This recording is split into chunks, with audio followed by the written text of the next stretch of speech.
Exam schedules వచ్చేశాయి. మరికొద్ది రోజుల్లో పరీక్షలు, ప్రిపరేషన్ సీరియస్గా సాగాల్సిన సమయం ఇది. ఇందుకు 10 టిప్స్ మీకోసం. ఎగ్జామ్ ప్రిపరేషన్ స్టూడెంట్స్లో ఆందోళనను రేకెత్తిస్తోంది.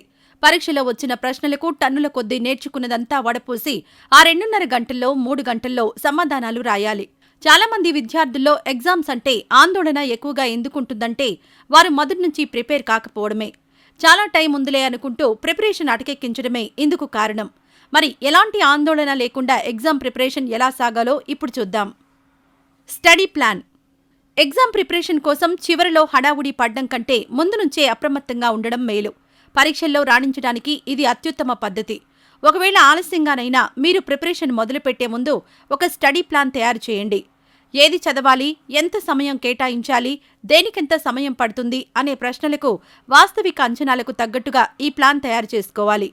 Alternative mechanism.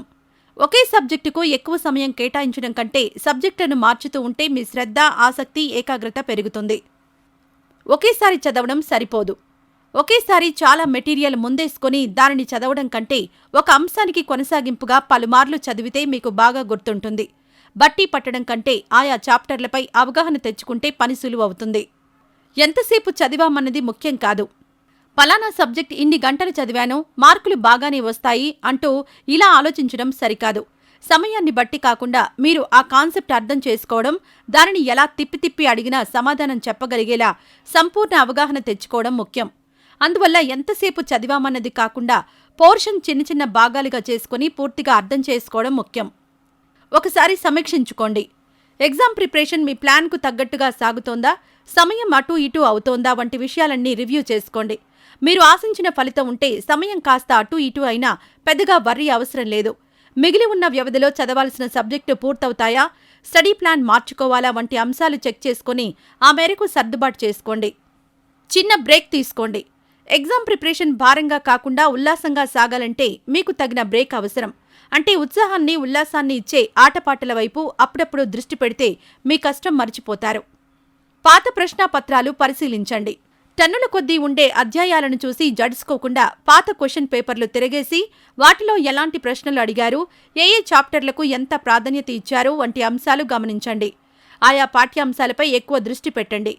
వీలైతే ఆ పాత ప్రశ్నాపత్రాలకు జవాబులు రాయండి. రాయడం వల్ల మీకు మరింతగా గుర్తుంటుంది. ప్రశ్నలను అంచనా వేయండి.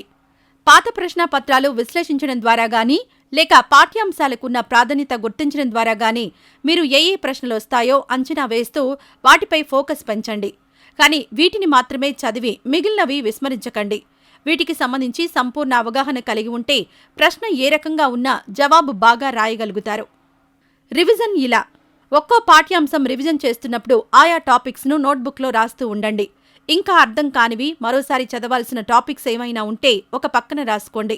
కొన్ని టాపిక్స్కు సమ్మరీ రాయడం వల్ల గానీ, డయాగ్రామ్స్ గీయడం వల్ల గానీ అర్థం చేసుకునేందుకు, గుర్తుపెట్టుకునేందుకు ఈజీగా ఉంటుంది. ఆందోళన వద్దు. ఎగ్జామ్ ప్రిపరేషన్ త్వరగా ప్రారంభించడం ద్వారా ఒత్తిడి ఎదురవదు. అలాగే ప్రిపరేషన్ సమయంలో తగినంత నిద్ర, చక్కటి ఆరోగ్యకరమైన భోజనం అవసరం. లేచి అటూ ఇటూ నడవడం, స్ట్రెచ్చింగ్ వ్యాయామాలు అవసరం. యోగా, ధ్యానం ఇంకా బెటర్.